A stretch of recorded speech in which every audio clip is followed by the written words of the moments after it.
ராதே கிருஷ்ணா. மார்கழி மாதம் 22ஆம் நாள்.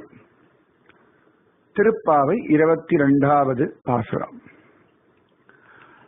அங்கன்மா ஞாலத்து அரசர் அபிமான பங்கமாய் வந்து நின் பள்ளிக்கட்டிற்கீழே சங்கமிருப்பார் போலே வந்து தலை பெய்தும் கிங்கினி வாய் செய்த தாமரை பூப்போலே செங்கஞ்சிறுச்சிறுதே எம்மேல் விழியாவும் திங்களும் ஆதித்யனும் எழுந்தாற்போல் அங்கண் இரண்டும் கொண்டு எங்கள் மேல் நோக்குதியேல் எங்கள் மேல் சாபம் இழிந்தேலோர் எம்பாவாய்.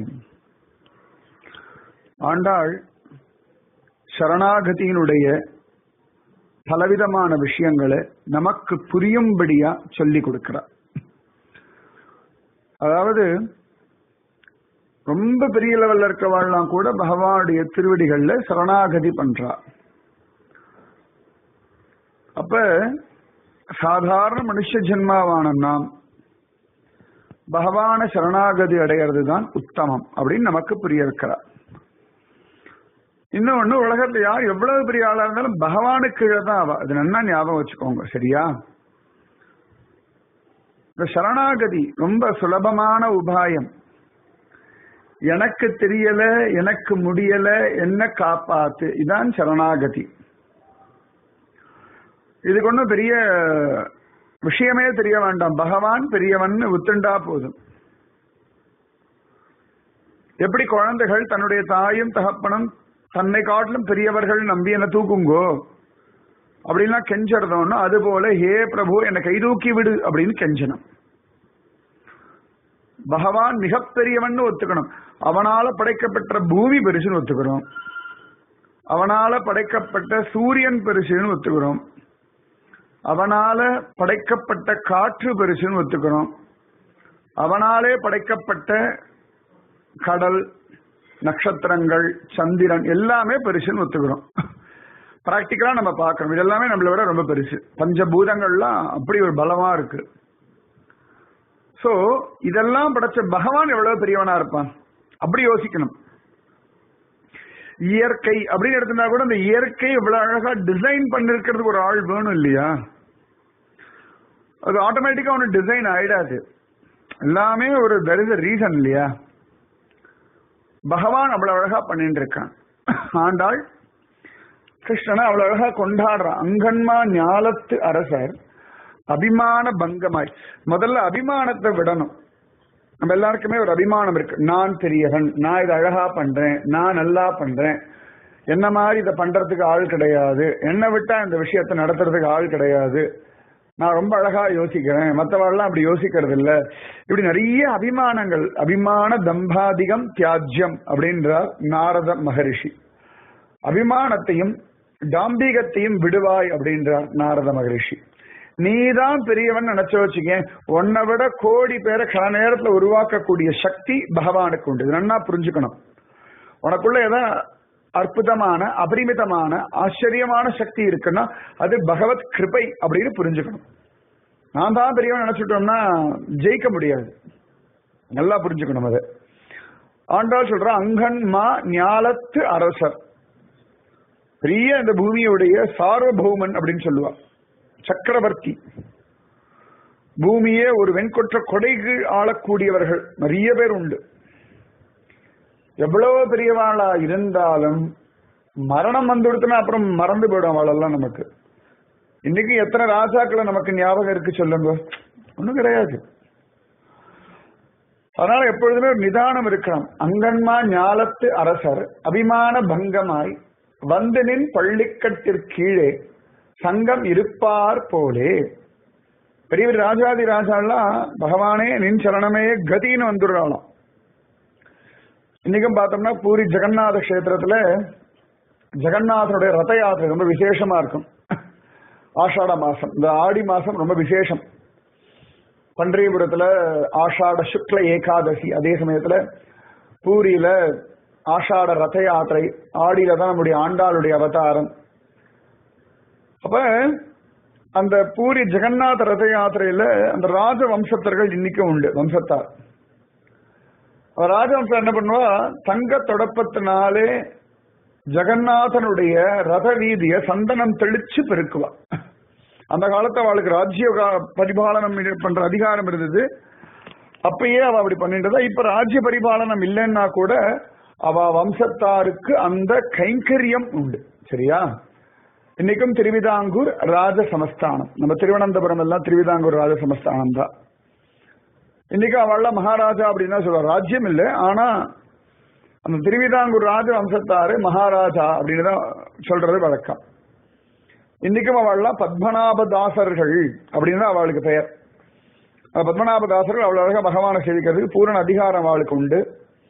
பகவான் வேட்டை ஆராட்டு உற்சவத்துக்கெல்லாம் போவார். தீர்த்தவாரிக்கெல்லாம் போகும்போது அந்த ராஜவம்சத்தில் இருக்கக்கூடிய பிரசன்ட் ராஜா தான் கையில உடைவாளை எடுத்துண்டு சுவாமிக்கு முன்னாடி நடப்பார். அப்ப அவள் ராஜ்யம் எல்லாம் போயிடுது. ஆனாலும் இன்னைக்கும் சுவாமியுடைய கைங்கரியம் பெருசா பிடிச்சு நடந்து வரா. அப்ப எல்லாரும் அபிமானத்தை விட்டுடுவா, சுவாமிதான் பெரியவர் அப்படின்னு. வந்து நின் பள்ளிக்கட்டிற்கீழே சங்கம் இருப்பார் போலே. பகவான் தான் ராஜ்யாதிபதி, நாங்கள்லாம் அவனுடைய தாசர்கள். இந்த அபிமானம் வேணும். ஜனக மகாராஜா, அம்பரீஷ சக்கரவர்த்தி, பிருத்து மகா சக்கரவர்த்தி வாழலாம் பகவான் தான் ராஜா, நாங்கள்லாம் தாசர்கள் அப்படின்னு தான் நடக்கிறார்.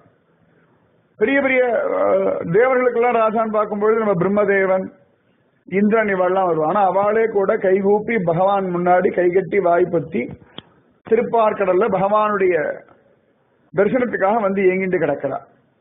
வந்து நின் பள்ளிக்கட்டிற்கீழே சங்கம் இருப்பார் போல கோஷ்டி கோஷ்டியா வந்து சுவாமிய ஸ்தோத்திரம் பண்றாளாம். குருஷேத்திர யுத்தத்துக்கே பார்க்கலாம். கிருஷ்ணனுடைய சகாயம் வேணும்னு அர்ஜுனனும் வரான், துரியோதனனும் வரான். சரியா சண்டை வர 2 பேருக்கு தான், துரியோதனுக்கும் அர்ஜுனனுக்கும், பஞ்ச பாண்டவர்களுக்கும் கௌரவர்களுக்கும். ஆனா 2 பேருக்குமே கிருஷ்ண சகாயம் அப்படின்றது அவசியமா இருக்கு. துரியோதனுக்கு கிருஷ்ணன் ஆகாது, ஆனாலும் வேற வழி இல்லை, கிருஷ்ணனோட சகாயம் வேணும்ன்றதுக்காக அபிமானத்தை விட்டுட்டு வந்து நிக்கிறான். அந்த மாதிரி வரணும். அதான் ஆண்டாள் சொல்றா, எங்களுடைய அபிமானத்தை எல்லாம் விட்டு கிருஷ்ணா உன் கருணையை நம்பி வந்திருக்கும். அங்கன்மா ஞாலத்து அரசர் அபிமான பங்கமாய் வந்து நின் பள்ளிக்கட்டிற்கீழே சங்கமிருப்பார் போலே வந்து தலை பெய்தோம்.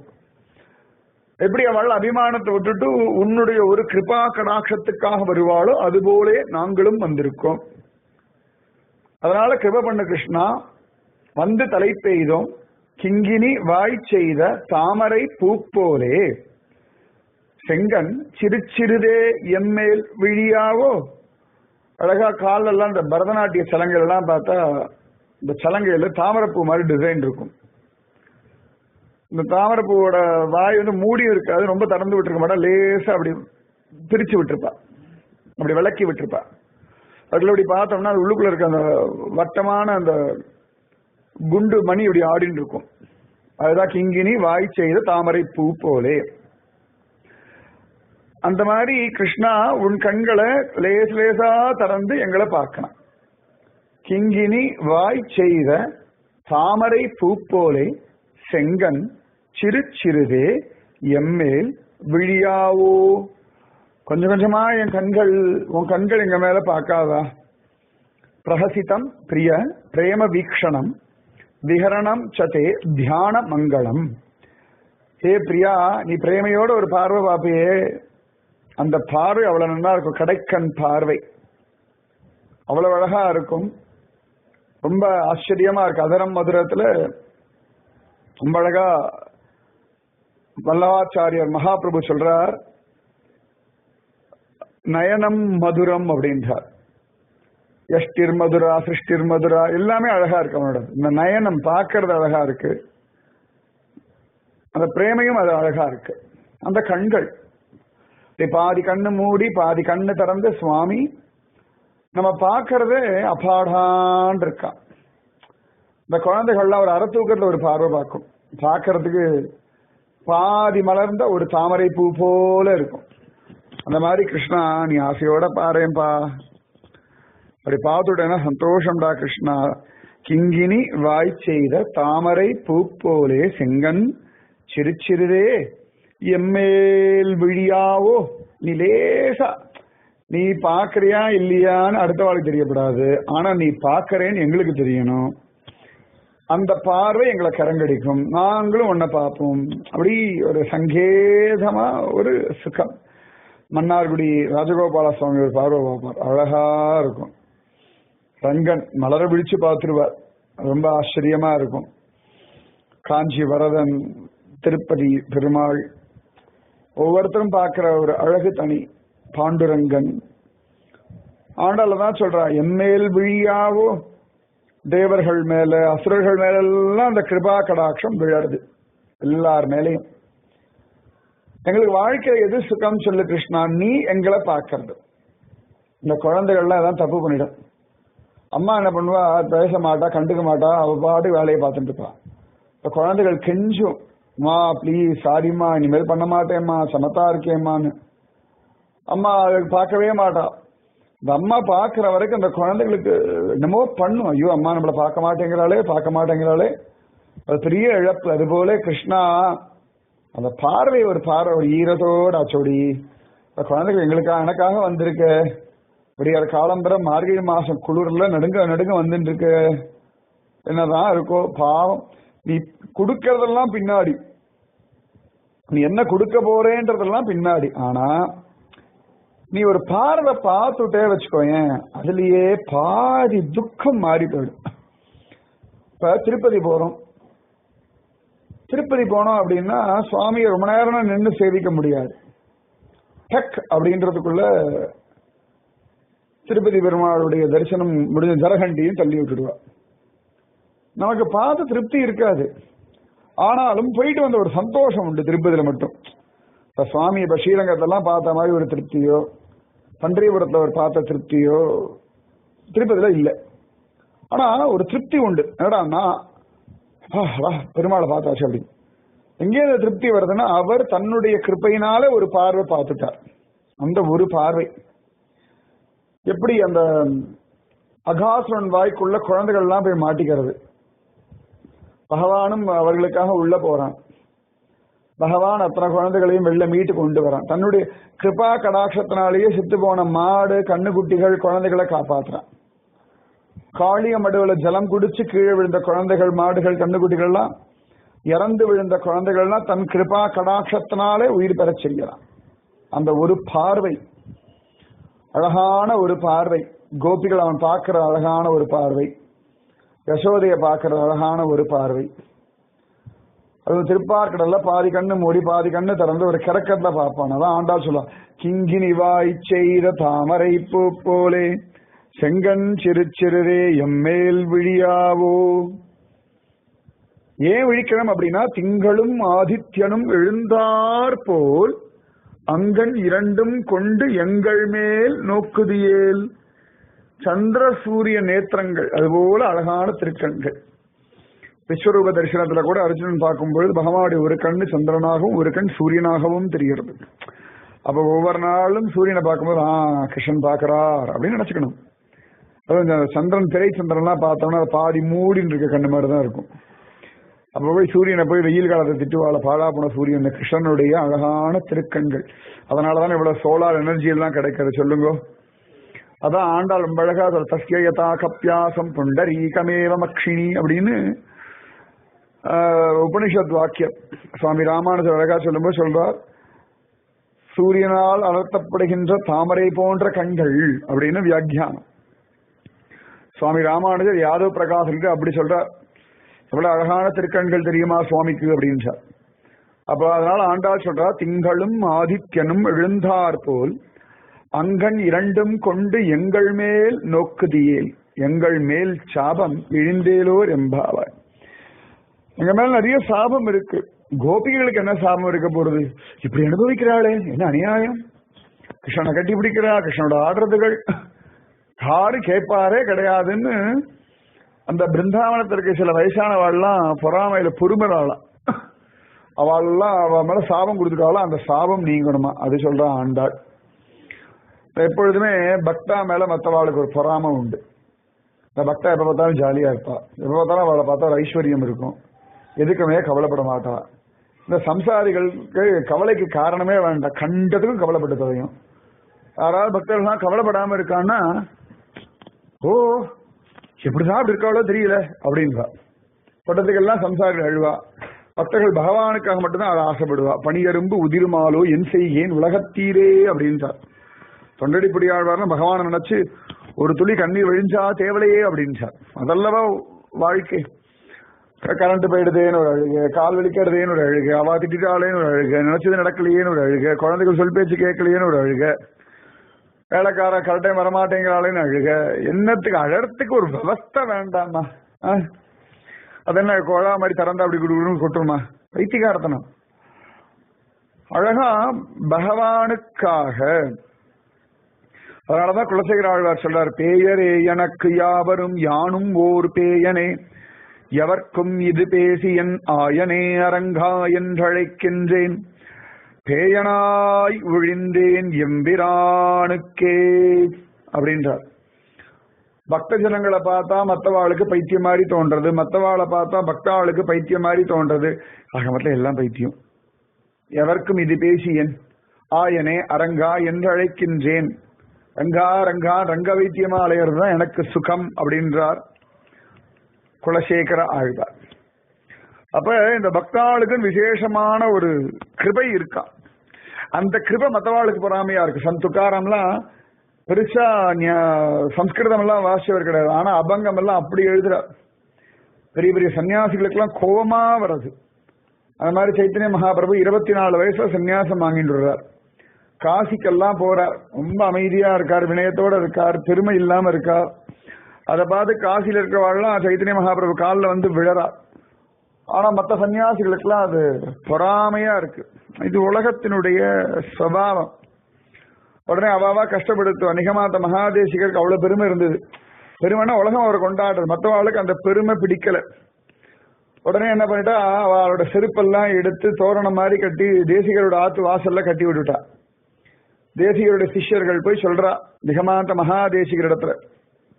உடனே தேசிகர் ஓடி வந்து அவன் செருப்பு மேலாம் அப்படியே தலையை வச்சுக்கிறார். சிஷ்யாலாம் என்ன சுவாமி இப்படி பண்றீரே அப்படின்னு கேட்டா சொல்றார், அவள்லாம் டெய்லி வரதராஜனை சேவிக்கிறா, உத்தமமான காஞ்சிபுரத்துல இருக்கா. அப்ப அவள்லாம் பரம பாக்யவான்கள், பரம பாகவதா. அவளுடைய பாதரட்சையில என் வீட்டுக்கு ரட்சையா இருக்கும் பொழுது எனக்கு என்ன குறை? இதல்லவா யாம் வேண்டுவது தொண்டர் அடிப்பொடி அப்படின்னாராம்.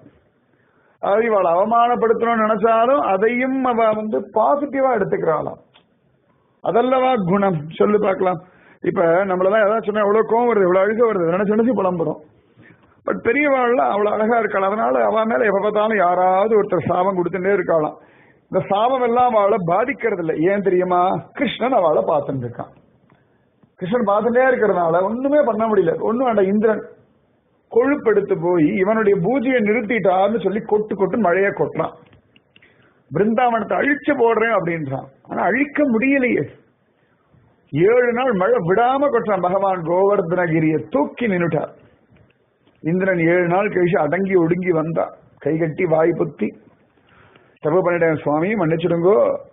பிருந்தாவனமும் கோபுரம் கோபியரும் உம்முடைய சொத்து மறந்து போயிட்டேன், நீ பகவான் மறந்து போயிட்டேன்றார். பகவானுடைய கோபமா ஒரு பார்வை பார்க்கிறார். என் கையில இருக்க தடி என்ன மாடு மேய்க்கிறதுக்கு நினைச்சியோ, ஒன்ன மாதிரி திமிரோட இருக்கவாளை தடுக்கிறதுக்கும் தான் அப்படின்றார். அப்ப பாகவதா மேலே யாராவது ஒரு பழியோ பாபமோ சாபமோ கொடுத்தாலும் கூட அதை நிவர்த்தி பண்ணும்படியான ஒருத்தன் கண்ணன். குலசேகர ஆழ்வாருடைய அரண்மனையில ராமநவமி உற்சவத்தும் பொழுது பெருமாளுக்கு சாத்திர ஒரு உத்தமமான உயர்ந்த மாலை காணாம போயிடுறது. எல்லா இடத்தையும் தேடி பார்த்தா கிடைக்கல. மந்திரிகள் கடைசியில குலசேகர ஆழ்வார்கிட்ட சொல்லிட்டா, இங்க இருக்கவாழ்க்கை நல்ல சம்பளம் எல்லாம் கொடுத்துட்டு இருக்கும், யாரும் திருட மாட்டா, எங்களுக்கு வந்திருக்கிற பாகவதர்கள் மேலேதான் சந்தேகம்னுட்டா. குலசேகர ஆழ்வாருக்கு கோபம் வந்துடுத்து. யார பார்த்து என்ன வார சொன்னேள்? பகவத் கைங்கரியம் தான் செல்வம்னு இருக்கிறவா இந்த அல்பமான நவரத்னங்களை கொண்டு அவளுக்கு ஒன்னும் ஆக வேண்டிய காரியம் இல்லை, அவர்களுக்காக நான் சத்தியம் பண்றேன்னு சொல்லி குடப்பாம்புக்குள்ள கை விட்டாராம் குலசேகர ஆழ்வார். அப்ப அவளுக்காக பரியறதுக்கு ஆள் உண்டு. பரித்ராணாய சாதூனாம் விநாசாய ச துஷ்கிருதாம் தர்ம சம்ஸ்தாபனார்த்தாய சம்பவாமி யுகே யுகே. பாகவதாளுக்கு பரியறதுக்கு சுவாமி இருக்காரு. அதனாலதான் நிறைய பேர் சொல்லுவா கண் பட்டு எடுத்து இந்த பட்டு எடுத்து. நான் சொல்லுவேன் எப்பொழுதுமே அதெல்லாம் கிருஷ்ணனுடைய கண் தான் நம்ம மேல படும்.